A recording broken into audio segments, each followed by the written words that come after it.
Hey, how's it going? Hope all is well. I think I was doing some, oh no.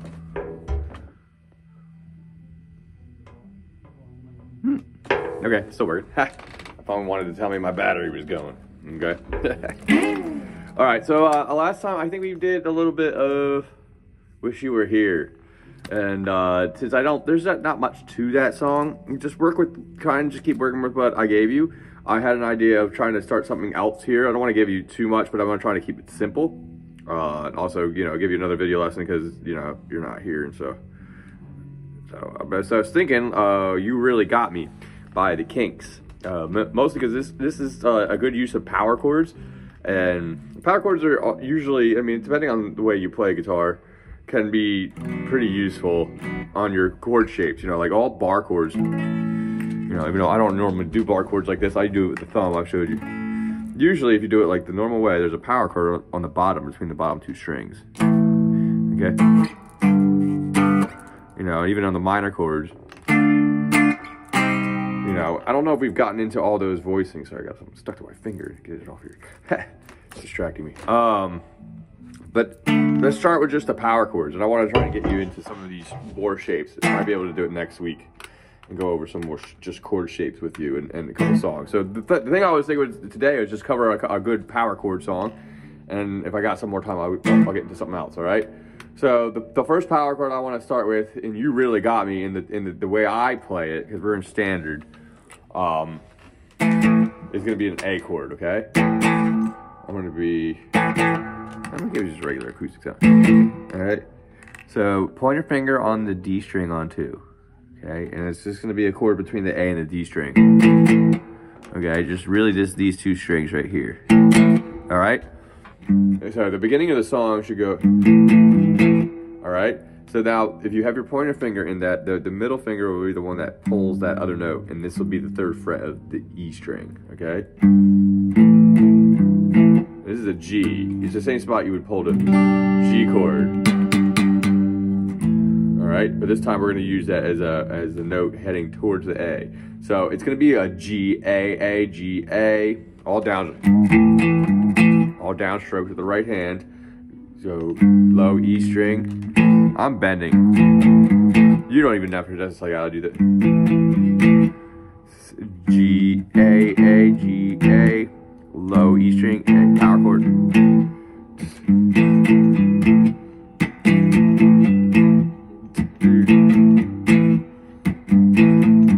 All right, you do that about 8 times. All right. Technically, this is just. I don't know if you remember this song. He doesn't move very far in the very beginning. I just don't remember how many times he does it. So I think it's a good 4 or 8 times before he starts singing, and then it's another 4 times when he starts singing. So it might be like 12. And then the next chord progression, so we're gonna go. You really got me now, got me so I don't know where I'm going. Yeah, it feels like another 8. All right, one thing I like to do when doing this song is I go 1, 2, 3, 4, 1, 2, 3. 1 and 1 and 2, 1, 2 and 3.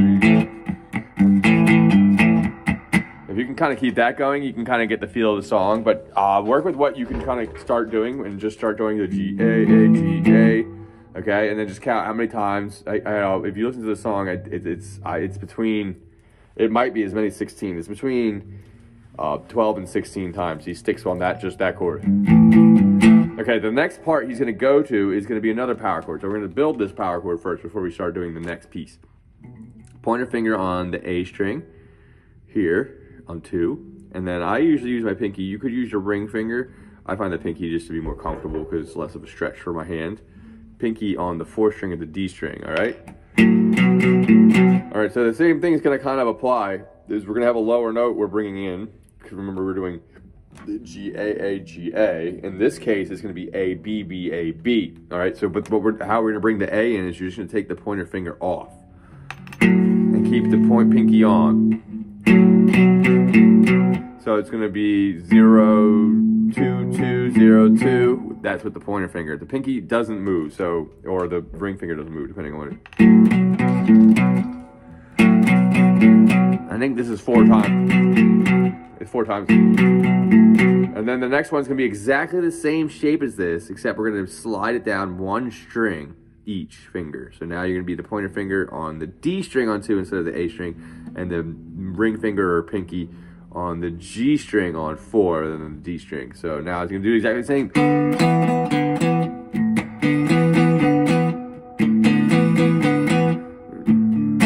All right, now the 4th time. So you guys go 3 times, and then it goes back to the beginning.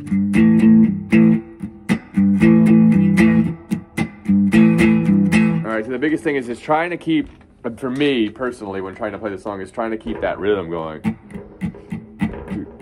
1, 2, and 3, and 1, 2, and 3, 4. 1, 2, and 3, 4. 1, 2, and 3, and 2, and 3, and 1, 2, and 3, and.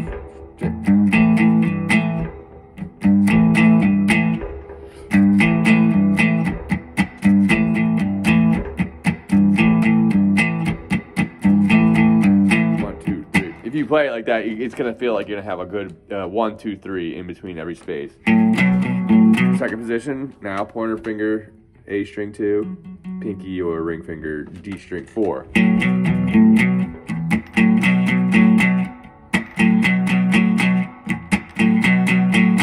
Shifting down a string, doing the same thing. Now it's D, E, E, D, E.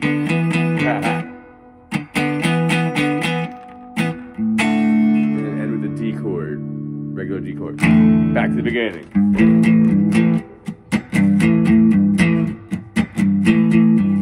All right, so that's pretty much that song. I think that's pretty simple. I think I like that. It's one of those cool songs that utilizes power chords, and you can see the shape of it. It's just usually 2 fingers like that, you know. You know, that whole thing is a power chord phrase from Sabbath. I was also trying to think if we're going to go on from this, what other songs would be nice and simple. I had, I think there was a song you said that you wanted to play, but I can't remember off the top of my head. So I was thinking a Bob Dylan tune, what's it called again? Oh, Knocking on Heaven's Door, which is pretty cool. It's just a C, D, A minor, and C, D, I'm sorry, no. Should go G, D to C, A minor, back to G, D. Oh, you know, it's the other way around. So you go 1, 2, 3, 4 hits each chord. 1, 2, 3, 4. No, that's actually really 2. G, 2, D, 2, C, 2, 3, 4, and G, 2, D, 2. Now A minor.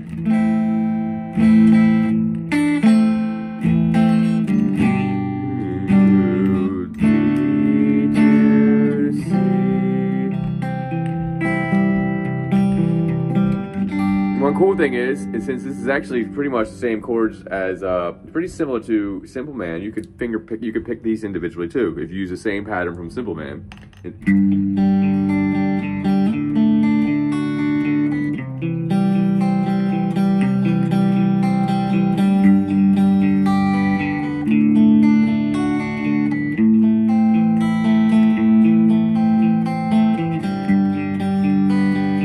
Now the pattern I'm choosing here is kind of a mix between what the Simple Man pattern was, where you always had specific strings I gave you to pluck. But for this, you can honestly, and for that too, the idea was that I give you a certain pattern to start with, to start practicing on. But one thing you can kind of actually learn from doing this is that as long as you hit the string the certain amount of times, you can get away with doing a random string assortment. You can just go up and down.